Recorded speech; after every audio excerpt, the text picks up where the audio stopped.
Sebab tu bila berdoa, yakin terus dengan Allah. Maka bukan syirik akbar ni, bukan syirik besar kena syahadah balik ni. Sebab apa? Prinsipnya bila berdoa dengan Allah, perlu yakin bulat-bulat bahawasanya Allah pasti memakbulkan. Sebagaimana janji Allah di dalam Al-Quran, Allah berfirman, wa iza sa'alaka ibadi anni fa inni qarib ujibu da'wata da'i iza da'an falyastajibu li wal yu'minu bi.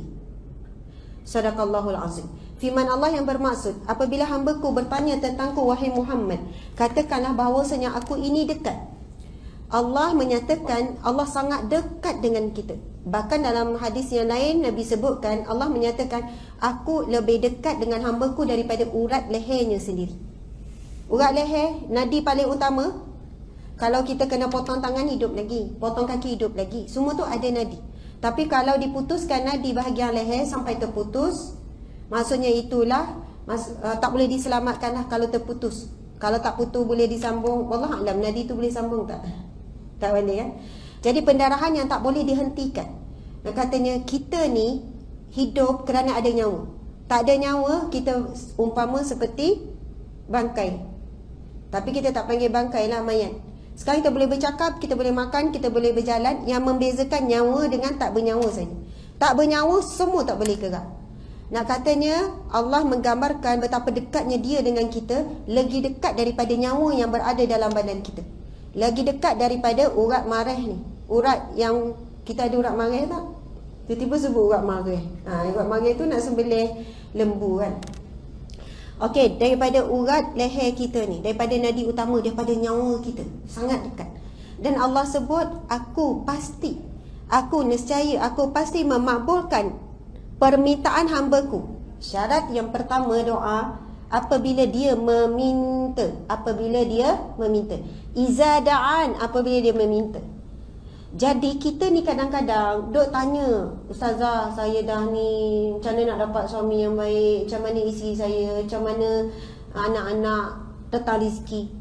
Tetapi hakikatnya kita sangat kurang meminta dengan Allah. Yang banyaknya adalah merungut. Kenapa lah keluar Negeri 9 pula? Saya orang Terengganu ya, tapi sebab duduk Negeri. Kenal tak saya ni? Kenal. Okey. Sebab terus je masuk je kan. Tak apa ya. Sebab masa suntuk sayang sangat. Datang daripada jauh, daripada Negeri Sembilan.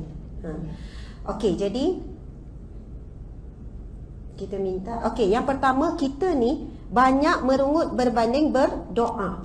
Contohlah, kita celek mata lepas sunat pergi kerja, banyak merungut ke banyak berdoa? Kenapa tak bangun lagi ni? Dah. Maksudnya apa-apalah, banyak benda yang kita boleh rungutkan.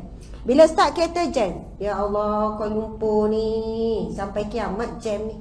Bangunan tak habis-habis naik ni, bila nak berhenti ni. Itu ayat saya juga. Saya kalau datang Kuala Lumpur tak habis-habis kan? Pembinaan bangunan baru, itu renovation tu, jalan ni memang tak habis-habis. Kata berakhir bila kiamat berakhir, baru berakhir ni. Okey. Kita tukar kepada doa, ya Allah pemudahkanlah jalan, lancarkanlah ya Allah, elakkanlah daripada jam. Daripada hari-hari kita mengut jam. Contohlah, apa pun berlaku dekat pejabat ke, dekat rumah ke, kita sebenarnya ada peluang untuk berdoa sangat banyak. Ambil anak kat sekolah, masuk dalam kereta, dia orang bising kan, bergaduh-gaduh sama dia orang. Nak mengut boleh. Kenapa tak tidur diam ni contohlah, ni anak ustazah ni. Saya kalau ambil anak sekolah 5 orang anak sekolah kan, 2 orang lagi tu dengan pengasuh. Jadi banyak benda kalau nak ungut, nak marah, ya Allah Umi penat ni. Tapi kita ubah pada doa, ya Allah lembutkan hati. Ya Allah diamkanlah anak-anakku ya Allah. Maksudnya tinggi sikit lah, bukan lembut macam ni lah. Tapi bila anak dengar tu, Umi dah doa. Akhirnya subhanallah, lama-lama dia semakin lembut, dia semakin teratur, dia semakin santun. Apa pun lah, sebenarnya apa yang berlaku sekeliling kita, Allah sedang membuka peluang untuk kita berdoa. Kita pergi ke mana-mana, ada benda yang kita nampak kita tak suka. Kita nak kutuk ke, kita nak keluh ke, kita nak doa. Kita pergi shopping komplek, kita tengok orang umur dah 60 lebih, pakai seksi, ketat, badan berisi, kita nak kira berapa lapis dia ke. Atau apa kita nak kata, bang tengok tu, dah tua sangat tu, pakai seluar legging, baju ketat. Ataupun kita tukar kepada, ya Allah berilah hidayah kepadanya, berilah hidayah kepadaku. Kan doa seorang Muslim kepada Muslim yang lain dalam sembunyi akan dikembalikan. Malaikat akan doakan kita kembali 10 kali ganda. Dan mudah-mudahan asbab kita banyak mendoakan orang secara diam, besok-besok kita juga didoakan orang secara diam. Kemudian insya-Allah zuriat keturunan kita pun dapat manfaat yang sama. Sebab itu kita sebenarnya boleh memilih untuk banyak berdoa dalam sehari-hari ataupun dengan merungut. Siapa yang merungut, kita bimbang tergolong di kalangan orang yang kufur dengan nikmat Allah Subhanahu Wa Taala.